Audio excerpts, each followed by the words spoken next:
جب حکم آیا پلٹ کر ابراہیم خلیل اللہ علیہ السلام نے پوچھا نہیں کہ یا اللہ اس حکم کے پیچھے مصلحت کیا ہے, حکمت کیا ہے, اور کیا جرم اس بچے نے کیا ہے جس کی سزا اس کو دی جا رہی ہے. کوئی پوچھا نہیں, بلکہ اور الٹا بیٹے کو آزمایا. بیٹے کو آزمایا. کیا پوچھا؟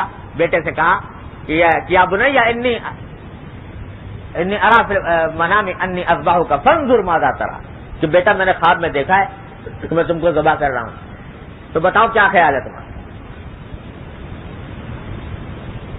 تو بیٹا بھی ابراہیم خلیل اللہ کا بیٹا, اور وہ بیٹا جس کی سلب سے سید الاولین والآخرین صلی اللہ علیہ وسلم تشریف لانے والے, اس نے بھی پلٹ کر یہ نہیں پوچھا کہ ابا جان میرا کیا جرم ہے, میں نے کیا خطا کی ہے, کیوں مجھے قتل کیا جا رہا ہے, کیوں مجھے ذبح کیا جا رہا ہے. ایک ہی جواب تھا کہ یا ابت افعل ما تؤمر, ابا جان جو حکم آپ کو ملا ہے اس کو کر گزریے, قتل کر دیجیے مجھے, ذبح کر ڈالیے مجھ کو, اس لیے کہ اللہ کا حکم ہے. ستجدونی انشاءاللہ من الصابرین, انشاءاللہ مجھے آپ صبر کرنے والوں میں سے پائیں گے. یہ جواب دے رہا ہے 12 سال کا بچہ. حالانکہ کہا یہ تھا انہیں کہ میں نے خواب میں دیکھا ہے کہ تمہیں قتل کر رہا ہوں, اور خواب میں کوئی ہم جیسا مولوی ہوتا تو 1000 تعویلیں کرتا کہ خواب میں ہی تو دیکھا ہے, کون سی بیداری میں دیکھا. لیکن بیٹا جانتا تھا کہ انبیاء علیہ السلام کا خواب وہی ہوتا ہے, حکم ہے. اس لیے فرمایا عرض کیا کہ یا ابت افعل ما تؤمر, جو حکم دیا جا رہا ہے کر گزریے. ستجدونی انشاءاللہ من الصابرین. اللہ تبارک و تعالیٰ کو یہ ادا ایسی پسند آئی, ایسی پسند آئی, واقعی یعنی معراج ہے بندگی, معراج ہے بندگی, کہ لٹا دیا باپ نے بیٹے کو. تو اللہ تعالیٰ کو ایسی پسند آئی کہ ایسے عجیب محبت اور پیار سے اللہ تعالیٰ نے ذکر کیا ہے اس واقعے کا سورہ صافات میں. فلما اسلم وتلہ للجبین, جب دونوں باپ بیٹے ہمارے حکم کے آگے جھک گئے, ہمارے حکم کے آگے جھک گئے, اور باپ نے بیٹے کو پیشانی کے بل لٹا دیا. یہ نقشہ کھینچا قرآن نے اس منظر کا کہ باپ کو نے بیٹے کو پیشانی کے بل لٹا دیا. یہ ادا بھی بھائی اللہ تعالیٰ کو کہ اس کو خاص طور پر ذکر کیا کہ پیشانی کے بل لٹایا باپ نے, کہ اگر سیدھا لٹائیں تو کیا پتا کہ بیٹے کی صورت دیکھ کر چلتی ہوئی چھری رک نہ جائے, کر ارادے میں تزلزل نہ آ جائے. اس واسطے اس کو پیشانی کا بل الٹا لٹایا تاکہ ارادے میں کوئی تزلزل نہ آئے. اور میں کیا کرتا ہوں کہ یہاں جو لفظ استعمال کیا قرآن نے عجیب و غریب, فلما اسلم, اس کا ترجمہ یہ بھی آپ کر سکتے ہیں کہ جب دونوں باپ بیٹے جھک گئے, اور اس کا ترجمہ یہ بھی کر سکتے ہیں کہ جب دونوں باپ بیٹے اسلام لے آئے, جس سے اشارہ اس بات کی طرف ہے کہ اسلام اس کے بغیر مکمل نہیں ہوتا. چھری چلا دی تو اللہ تبارک و تعالیٰ فرماتے ہیں کہ جب تم نے اپنے حصے کا کام کر لیا تو اب میں بھی اپنے حصے کا کام کروں. فرمایا نادیناہ یا ابراہیم, آواز دی ہم نے, کیا ابراہیم قد صدقت الرؤیا, تم نے خواب سچا کر دکھایا, خواب تم نے سچا کر دکھایا. آزمائش تمہاری تھی, بہت بڑی آزمائش, اور اس آزمائش میں تم سرخرو ہو کر نکلے. ہمارے حکم کے آگے جھکا دیا اپنے آپ کو بھی, اپنے بیٹے کو بھی. تو اب ہماری قدرت کا تماشا دیکھو, قدرت کا کرشمہ دیکھو. آنکھ کھولی, دیکھا کہ بیٹا مسکرا رہا ہے اور ایک مینڈھا قربان شدہ پڑا ہے. وہ فدیناہ بذبح عظیم, فدیہ دے دیا اللہ تبارک و تعالیٰ. اور یہ ادا بھی اللہ تبارک و تعالیٰ کو ایسی پسند آئی, ایسی پسند آئی کہ قیامت تک آنے والے سارے مسلمانوں کے لیے لازم کر دیا کہ اس قربانی کی یاد میں ہر سال اللہ تبارک و تعالیٰ کے حضور کسی جانور کی قربانی پیش کرو. سارا حج ابراہیم علیہ السلام کے گرد گھوم رہا ہے, صحیح ان کی یادگار, اور رمی ان کی یادگار، یہ سارے مناسک ان کی یاد کے اندر کیے جا رہے ہیں، قربانی ان کی یادگار کہ انہوں نے بندگی کی معراج کر کے دکھائی اپنے عمل سے، تو سارے بندوں کے ذمہ لازم کر دیا. یہ ہے قربانی کی حقیقت. تو آج کوئی شخص یہ کہے کہ صاحب اس میں پہلے معاشی فائدہ بتاؤ کیا ہوگا، کیا فائدہ ہوگا، معاشی فائدہ کیا ہوگا اور اس سے اقتصادی طور پر کتنا نفع پہنچے گا، کتنا نقصان پہنچے گا.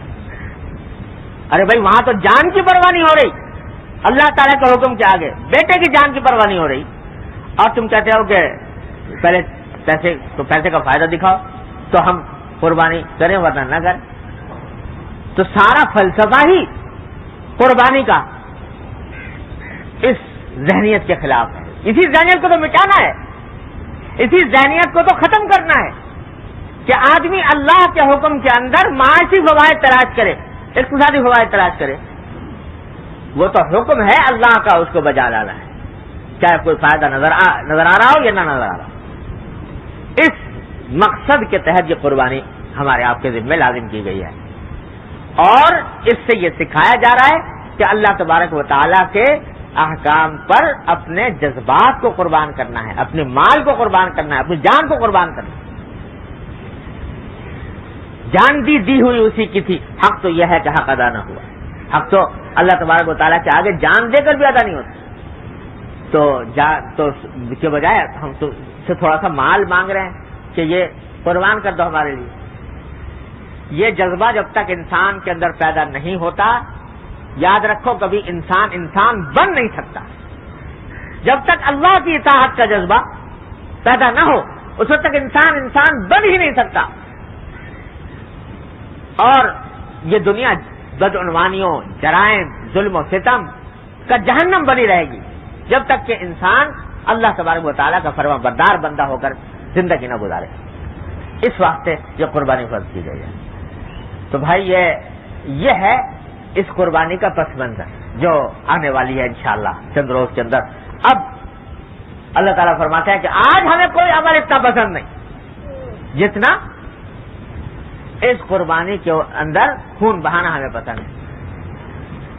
خون بہاتے ہوئے کہہ دو ان صلاتی و نسکی و محیایا و مماتی للہ رب العالمین. میری نماز بھی اللہ کے لیے، میری قربانی بھی اللہ کے لیے، میرا جینا بھی اللہ کے لیے، میرا مرنا بھی اللہ کے لیے. یہی سکھایا جا رہا ہے اس قربانی کے ذریعے. تو اب اس میں اور کچھ حکمت تلاش کرنی نہیں، بس صرف یہ کہ یہ حکم ہے اور نبی کریم سرور دو عالم صلی اللہ علیہ وسلم کی سنت ہے. آپ نے کسی سال قربانی ترک نہیں فرمائی، اور نہ صرف یہ کہ ترک نہیں فرمائی بلکہ ویسے تو آپ کے پاس عام طور سے نصاب زکوٰۃ جمع ہی نہیں ہوتا نبی کریم صلی اللہ علیہ وسلم کو، لیکن اس کے بعد اس کی وجہ ہر سال زکوٰۃ، ہر سال قربانی ادا فرمائی. اور صرف اپنی طرف سے نہیں، ایک مینڈھا پوری امت کی طرف، امت کے وہ بندے جنہوں نے قربانی نہیں کی یا نہیں کر سکتے، تو ایک مینڈھا ان کی طرف سے، سب کی طرف سے قربان فرمایا نبی کریم صلی اللہ علیہ وسلم. یہ ہے نبی کریم صلی اللہ علیہ وسلم کی رحمت اور رافت اپنی تمام امت کے اوپر جو قربانی کر کے تشریف لے گئے. تو یہ قربانی اس نیت سے کرنی ہے، اور اس کا ثواب اتنا مقرر کر دیا کہ فرمایا کہ جو جانور قربان کیا جاتا ہے تو جتنے اس کے جسم پر بال ہیں، ہر بال کے عوض ایک نیکی تمہارے نام آیا مال میں لکھتے ہیں. گن لو، شمار سے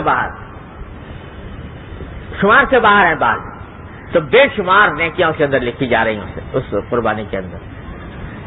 اس جذبے کے ساتھ بھائی قربانی کرنے کی ضرورت ہے. مسائل معلوم کر لیجئے علماء کرام سے تو کہ بھائی کس کے اوپر واجب ہوتی ہے. جس کے پاس نصاب ہو، زکوٰۃ کا جو نصاب ہوتا ہے آج کل 52.5 تولے چاندی کی قیمت، تو وہ ہو اپنی ضروریات اصلیہ سے زیادہ، اس کے ذمہ قربانی واجب ہے. اور جو بھی صاحب استطاعت ہے اس پر الگ قربانی واجب. یہ نہیں کہ شوہر نے کر لی تو بیوی کی طرف سے ادا ہو گئی، یا بیوی نے کر لی شوہر کی طرف سے ادا ہو گئی، یا باپ نے کر لی تو بیٹے کی طرف سے ہو گئی. بلکہ ہر بالغ انسان جس طرح اس کے اوپر نماز الگ فرض ہے، روزہ الگ فرض ہے، شوہر کی نماز سے بیوی کی نماز ادا نہیں ہوتی، اسی طرح شوہر کی قربانی سے بیوی کی قربانی نہیں ہوتی، بلکہ ہر ایک کو اپنی استطاعت دیکھنی چاہیے، اس کے حساب سے قربانی ادا کرنی چاہیے. اور اس کے بارے میں مسائل معلوم کر لینے چاہیے کہ بھئی کس کے اوپر واجب ہے، کس کے اوپر اگر کچھ شبہ ہے تو کسی علماء سے پوچھ لیں کہ واجب ہے کہ نہیں. حدیث میں فرمایا نبی کریم صلی اللہ علیہ وسلم نے کہ جس کے پاس گنجائش ہو اور اس کے باوجود وہ قربانی نہ کرے تو فرمایا کہ ہماری عیدگاہ کے پاس بھی نہ آئے وہ، اتنی شدید وعید بیان فرمایا، ہماری عیدگاہ کے پاس بھی نہ آئے وہ شخص جو قربانی نہیں کرتا.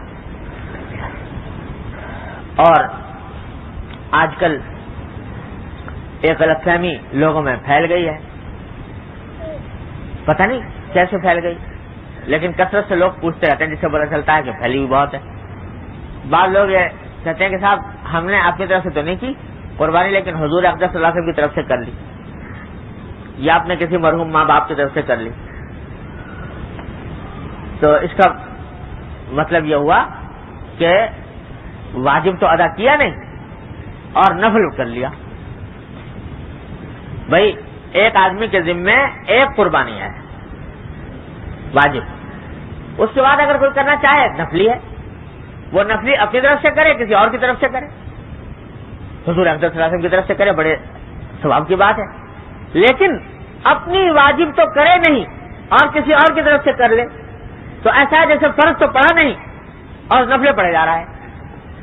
تو جس طرح وہ غلط ہے اسی طریقے سے یہ بات بھی غلط ہے، اور ہر ایک کو اپنے واجب کی ادائیگی کی پہلے فکر کرنی چاہیے.